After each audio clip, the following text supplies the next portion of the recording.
Hello, good morning সবাইকে। তোমরা সবাই কেমন আছো? মধুশ্রী গার্ডেনে আরও একবার স্বাগত জানাই। সকাল সকাল কিন্তু তোমাদের জন্য নিয়ে এসেছি। দেখো, আমার যে গার্ডেনটা আছে তার মধ্যে আমি কিছু নানান রকম সবজি বসিয়েছিলাম। তার মধ্যে একটা কিন্তু রয়েছে বাঁধাকপি।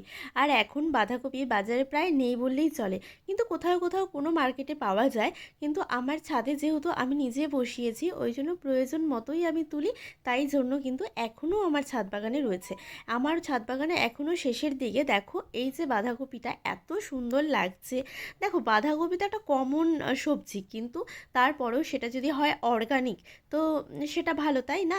ওই জন্য আমি কিন্তু ছাদ বাগানে বসিয়ে দিয়েছিলাম। আর যদিও এটা আমার ফার্স্ট টাইম ছাদ বাগানে আমি বাঁধাকপি বসিয়েছি, কিন্তু দেখো খেতে কিন্তু অপূর্ব হয়েছিল, কারণ এটা পুরোটাই সার ছাড়া।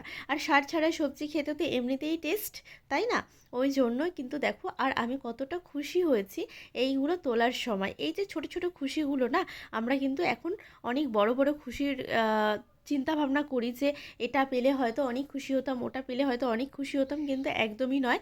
পরে বোঝা যায় যে খুশি মানে ছোট ছোট ব্যাপারগুলোতেও তুমি অনেক খুশি পেতে পারো, যদি তোমার সেটা মনের মতো হয়। যেমন বিশেষ করে আমার ছাদ বাগানে ভালো ভালো সবজি হলে, ফুল হলে, দেখো আমি খাই কতটা, আমি অতটা বলতে পারবো না আমি খাই কতটা। তার কারণ আমি যতটুকু না খাই তার থেকে বেশি কিন্তু আমি এই দিকে একে তাকে আমি কিন্তু বানিয়ে বানিয়ে পাঠাই। তার কারণ কি বলো তো, আমার একার খাওয়ার থেকে না সবাইকে দিয়ে খেতে বেশি ভালো লাগে।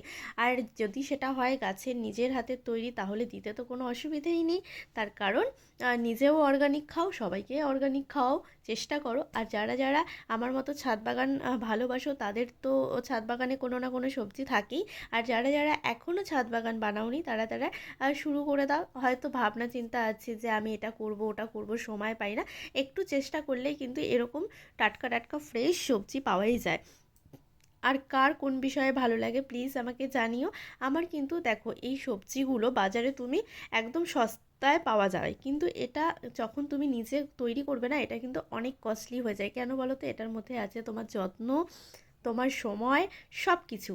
তাই এই অবধি। আর পরের ভিউটা একবার দেখো, আমার ক্যারেটের মধ্যে ওরকম ছোট্ট ছোট ফলের ক্যারেটের মধ্যে কত সুন্দর সবজি চাষ করা যায়, যদি একটু ভাবনা চিন্তার সঙ্গে তৈরি করা যায়। ব্যাস, কিচ্ছু লাগে না।